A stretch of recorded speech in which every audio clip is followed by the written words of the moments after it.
died, all of them. If you come out alive, you are supposed to be here. There's still work for you to wake up and do. So, well, I'm here. I had to be here. This is why I'm in the planet. You know, we are not here to just breathe free air. So I wanted to talk about my journey with writing, because obviously she's someone who's helping individuals who wants to do that, who wants to maybe explore, maybe find their calling in that space.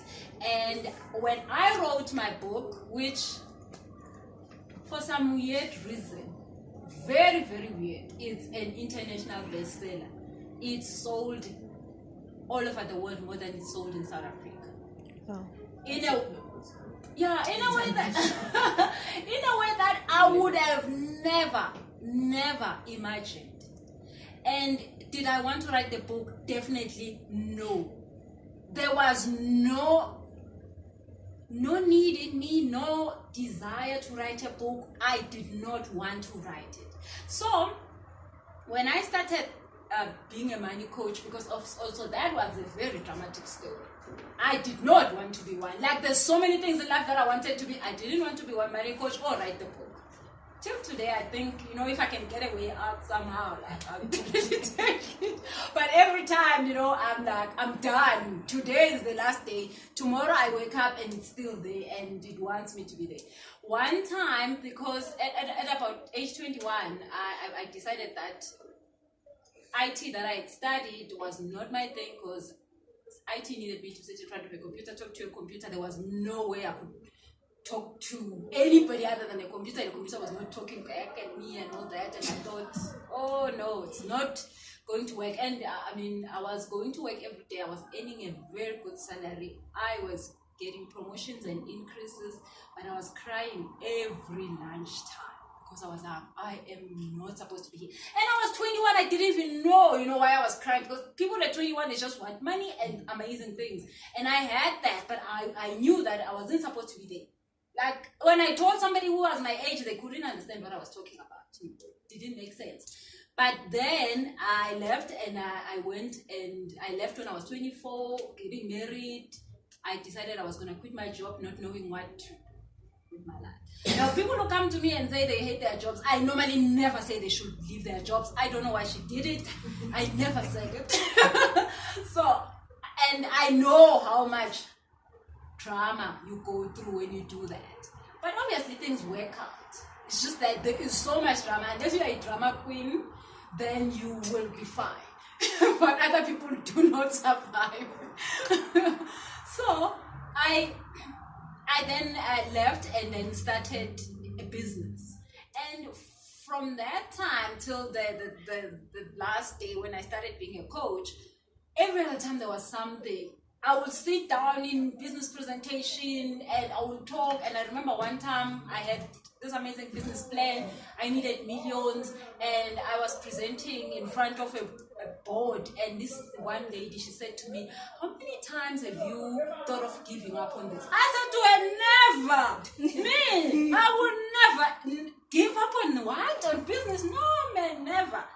But giving up on being a money coach, it crosses my mind every week. And like, I'm like, why am I doing this to myself? Why am I doing this to us? Because I can never be a coach, like she said, without facing myself. I have to continually face myself. I have to continually work on myself. And when I'm like, oh my God, I've done so much. At this stage, I'm set for another 2 years. Oh no, 2 days is enough. And then there's another thing. So, and because of that, and because the more the bigger the problems I solve, the bigger I have to be, you know, like the saying that for whom much is given, much is required from them. So, being a money coach means that I have to like reinvent myself every 2 weeks. I've just took myself through a horrible situation that was so much fun. Being Mrs. South Africa, wow.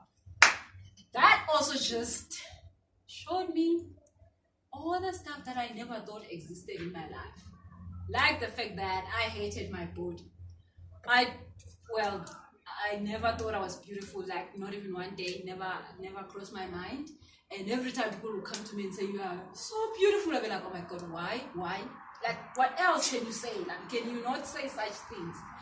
And obviously, I mean, it's a free country, you can say what you wish to say. But for me, choose something else. Like, I never believed it. So when and when and most of the time the things that you suffer with, they come up to you in coaching sessions, and a person is like, I'm like, wow, I can see it so clearly. You have such problems with yourself, and I can see all of them. But then the other voice is like, yeah, so do it. So when are you gonna fix this one? So, and then after that session, I need to go and fix that also. So yeah, I probably, if something is your calling, it will never leave you alone. It will not leave you alone. You could try it, fail, you will try until you get it right, but it's not gonna be pretty. It's gonna require a lot. So I wanted to talk about my own journey writing this book that I didn't want to write, because why I didn't want to write, because when I started to doing the coach work, someone said to me, someone amazing, like really totally amazing, said to me, you know, Busi, now you need to write a book, because when you've written a book, people can know you more. Like, you need to write a book so that people can know me. How? It's a marketing tool. You're gonna use the book as a marketing tool. I was like, what? No, I am not writing a whole book just as a marketing tool. No ways. I'm like, no, I'm not doing that. So every other time, and how many times have we inherited limiting beliefs just because somebody said something?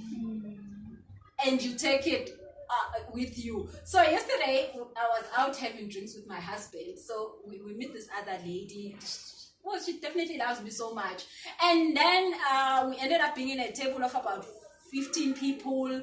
You know, people having wine there, like they are not filtering anything. So she stands up, she's like, people, this is my friend, she's a money coach. And they all go like, oh. I'm like, why do you do that? I never tell people I'm a money coach, especially people who have no business knowing. I just don't, because then I don't want them. What is that? And definitely I'm having wine and I don't feel like doing that. So she does that. And then this guy, he was like 3-4 seats away. He's like, what? Really? She must be driving a Ferrari. She says, yeah, no, she does. I'm like, wow. So after that, the guy was like, what? And at that moment, when she said it, he totally dismissed the idea. He probably needs somebody who can help him in that way.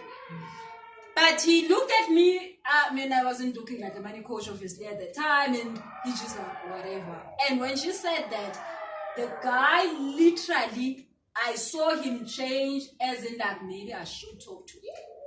So I was like, okay, so, you know, maybe writing a book and making that much actually does help somebody, because all of a sudden they can believe you because you've done this. But it's not about the book you're gonna write. The book you're gonna write is gonna be a tool that's gonna help people. And it will always help people, but it is not, it's not going to define anything about your calling. So your calling is still going to be intact. So if you write a book or you don't, your calling is still going to be there.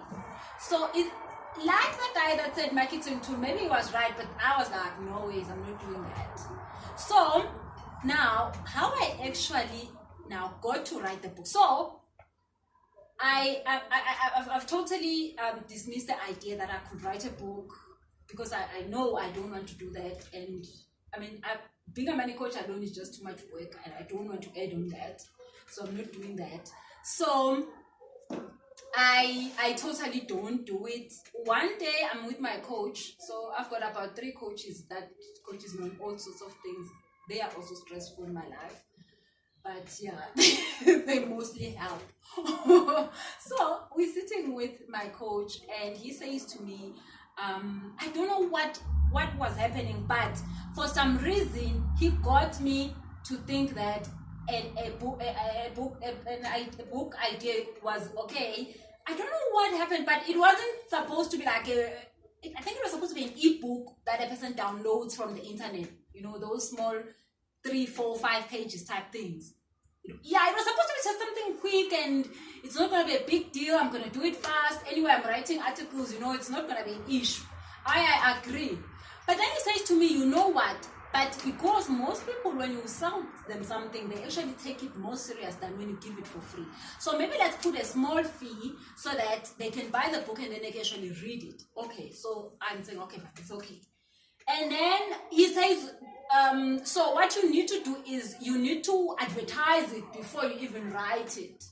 So then you can start to get people, I'll give the people the awareness while you are writing. And I'm like, well, it's a small thing. I can, I go on Facebook because Facebook is my home. Go on Facebook, hey guys, I'm writing a book. It's coming out, you can buy it. And I wasn't thinking there's going to be a person who's going to buy a book that is not out. I mean, I know Black people, I know how they work and do things. I mean, when you have an event, Black people will literally RSVP the day before if they don't just show up. So I know that I'm okay with that. But then I knew Black people wouldn't buy a book that you say is going to come out in 3 months. Guess what? We bought the book. She was probably number 1. People sent the money. And the orders just came in and came in and came in. And I'm thinking, what just happened? And now, when I was saying it, I didn't say it was an ebook. People now are talking about, we want autographs, we want to take the picture with you. I'm like, this doesn't sound like what I planned. I just said a simple thing, book. I didn't say what was it supposed to be like. No. People want it in real life. And before even that, I tried to say I'm going to sell it online. People are like, no, we will wait for the printout. Oh no. What a mess. So I don't have a book. I had written some stuff that was in my computer. But it wasn't a book. And there was people buying a book that was coming out in 3 months. And there was a date to it. My life turned upside down. Now, number 2, I don't know how to write. I've never been, she had not started doing a WriteMe. I mean, if she had one, I would have, signed up for that. She would have probably told me how to write. I've never written anything. I don't know how to write. Now, my English, guys, is not there. There is no English in me. Why I say that? Because my English teacher was teaching us English in Swati. So, yeah. I mean, I was gonna write an English book. I'm supposed to have a little bit, some English in me. I know I don't have that.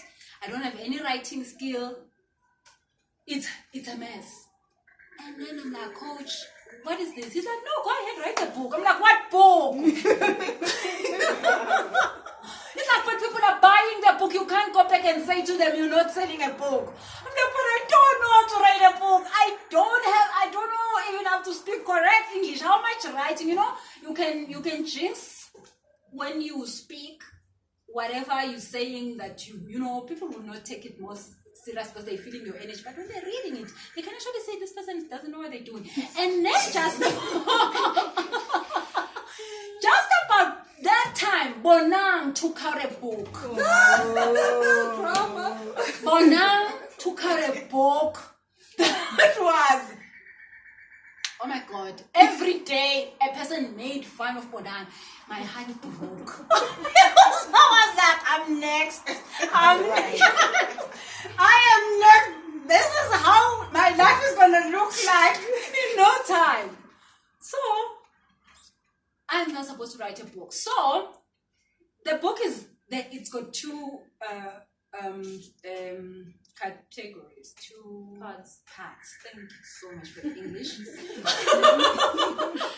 So the one part is it's a technical part that I don't have to struggle with, because when I'm writing an online course, literally I sit in front of my computer and I just type, and it's like somebody is talking and I'm writing. It's not hard, it comes out like that. I don't have to struggle with that. But when now I needed to say from what context am I writing all of this stuff? Because most of the time when I do that, I even write stuff that I don't understand myself. That I read myself and I'm like, what is this? So I needed to give the context of what I'm writing. So that was the horrible part, because I had to talk about me. Now I wasn't ready to talk about me and how much life has shown me flames, how much I got into 40 million rand debt and lost everything, and got my kids to almost sleep on the street, and a husband that I'm married in community property with, and he lost everything just because he knows me. So I needed now to talk about all of that, because I needed to give people context of why I'm even a money coach, and it wasn't pretty. Now I remember one time I was writing, and I talked with my sister, and I said to my sister, there was a funny story that I needed to write about a member of our family, and she said, Busi, don't do it. I was like, now I've done it like 3 times, it's horrible, believe me. She's like, please do not publish a book with that information. I'm like, my God, listen now. It's not only just my life that's gonna get ruined, but there's people now that are gonna also be affected by this. And when I write it there, everybody's gonna, in my family, everybody's gonna know that I'm talking about who. And they didn't know about this thing. Now they're gonna find about it in a book. Oh, my sister was like, I beg, do not. I'm thinking, what is this? I still need to heal from stuff. I need to be not writing about stuff. I'm thinking, why is this happening to me? So, I wrote that part of the book 4 times. I took it from probably 18 chapters to probably about a chapter or less. Because every other time I was writing it, I was healing from it. And at the end, I saw that I didn't have to write those things down if I have healed from them. Because those things will not help anybody other than just what I could show in a most general way. But I needed to heal from those things, and I was never going to get the chance to heal from them if this book wasn't there. So there was a whole healing process that was going on. I needed to tell people really who I am. And I wasn't ready. I didn't think this was going to happen to me. Other stuff, they are good just under the carpet. You don't need to take them out. But then when you take them out and you grow. So that part got me to be delayed. So there was a date now that the book is supposed to come out. People are buying the book, they know the date. The book is supposed to be printed. That date came, there was no book printed. Now people started to tweet and Facebook and send in boxes and emails and say, Busi, where's my book? I wrote an email, I was like, my PA, you need to send to everybody. At that time, I think we had about, just at that time, with the first date of the book getting, so I think we had about 150 people who had paid for the book. We needed to send emails to all the 150 people and say to them, the book is not coming out now, da-da-da-da-da-da-da. Okay, fine. I know everyone was fine. Okay, we gave them a new date. You remember that, right? Got so many of those emails. So so then I go through the whole stuff and I finally get to write it. The technical part, most of the technical part till today, people read the book, take a snippet and send it to me and be like, oh, Busi, this is so amazing. I read the paragraph and I'm thinking, wow, this is totally great. Who wrote this? They're like, oh, are you sure? This is your book? No, God, forgive me. I don't remember. Because there was a point where I couldn't sleep at night. That is how much all of this wanted to come out. I couldn't sleep at night and I would wake up, sit in my sofa, type while I'm half asleep. And all those things that I typed half asleep, I don't remember them. When there was when it was time for me to read the book on that technical part and like proofread it, I said to my husband, I'm not doing that. He did it. He read it. He proofread it with the lady who was editing it. I never looked at it again. I still need one day to get myself in another retreat so that I can read the book. Because that is how horrific stuff was. Then I am finished now. It's all, how many, whatever pages, 100 and something pages. I need an editor. Because you could, yeah, I probably needed somebody to rewrite it. But then I sent it to this guy. This guy has been editing books for, he's old. I think he's about 80 something. He's like the best. So the guy did my cover, the back, the synopsis at the back. He edited that and he was like, Busi, this is the most amazing book. This guy is a Catholic, somebody, you know, like high level at church, like a holy man. He now you want Like I've read the book, but now what do you do?